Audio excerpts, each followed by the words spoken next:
Alright, hello there, and welcome to another one of Tan's how-tos. Basically, today I'm going to be teaching all of my patrons how I color and how I do my coloring process. Because I've been told that it happens pretty quickly, or is pretty efficiently and fast. So I wanted to show the kind of cheats that I do to make that process go by so quickly.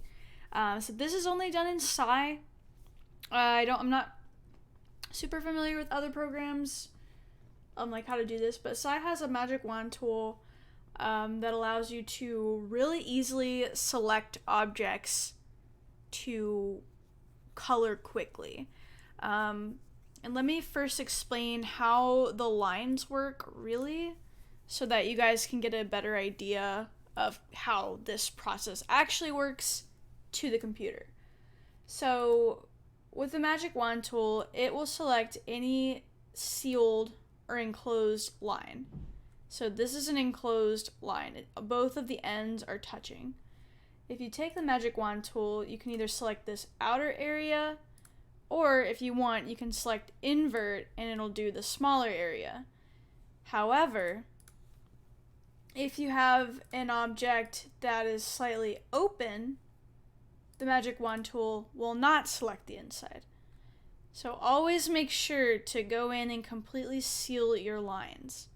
So in the example that I have here with this character, Fernando,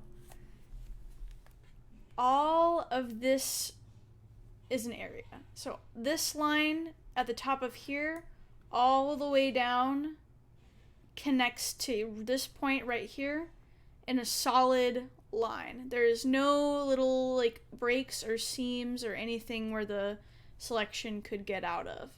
So basically, you want to make sure that all of your lines are solid and connected all the way through. So that way, when you select the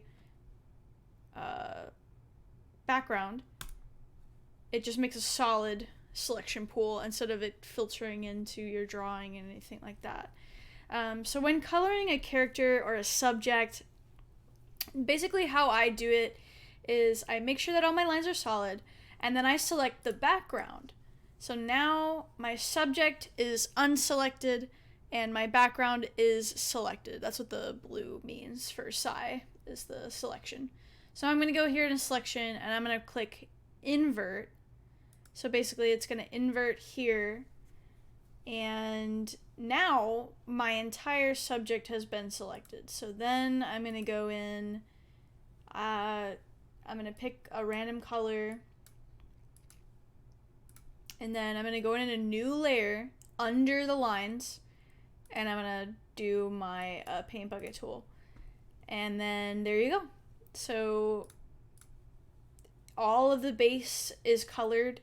And then after this, I like to go in and create a clipping group and then just start doing the individual different colors or patterns. I like to do clipping groups because they help separate if I'm having something that has like multiple colors or patterns. It helps separate them so that they, like if I'm working on one layer and I draw over something with a line and erase it, I won't have to erase, it won't affect the other colors. So if, let's say he had a big white patch on his nose, and then he also had little black dots on top of that, like whisker dots or something. So this is all on one layer. So if I messed up, it would affect both of them. Like it would not be good. So with a clipping group, I can go in, just select another clipping layer, and then I can make new dots on top of this so that, let me go ahead and do that. It's not going to be the same color, but y'all will understand. That's one layer. I can go in and make new dots, and then they are separated. So if I have to erase these dots, it won't affect that layer beneath it.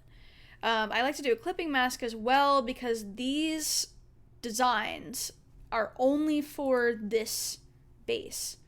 So these two colors are only attached to this specific one.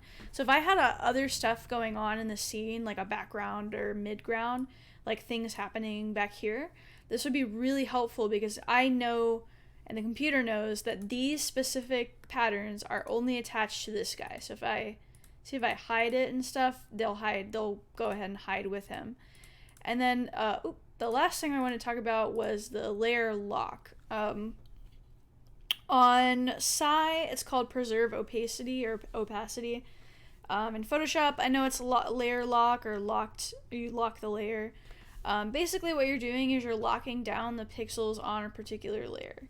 I'm going to use this one as an example, but basically once you hit preserve opacity, you cannot draw outside of this specific color block. What I mean by that is, if you see, I can't draw out of it. If I unlock the layer, I accidentally hit eraser. You can draw outside of the lines, and the basically what you're telling it is locking these pixels down so you can draw within them. This is really helpful if you want to change the color of just that layer, or do a gradient on just that layer, or any other like effect or filter or something, just because it only affects that layer.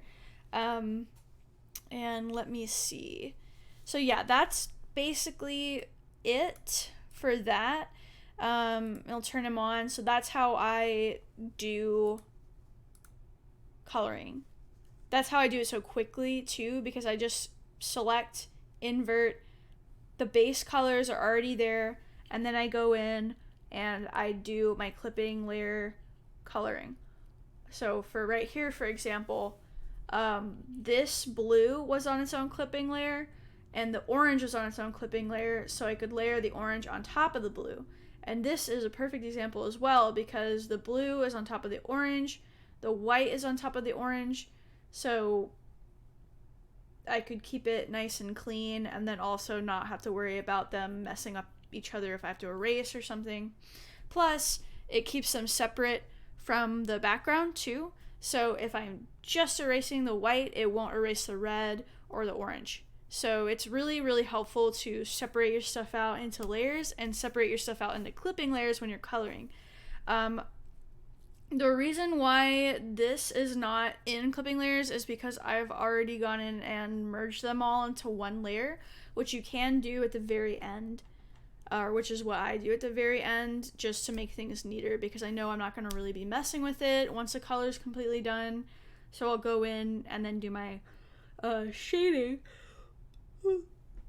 on top of that. Sorry about the yawn. But next week I'll release a video about how I shade and my shading process. Probably do like time-lapse videos eventually as well. But this one I'll be probably using as an example, because the other ones I have, they're not safe for work, so I don't really want to use them. But yeah, this is basically how I do my shading process. So I hope you guys enjoyed this video. I appreciate y'all being patrons, and thank you. Have a good rest of your day.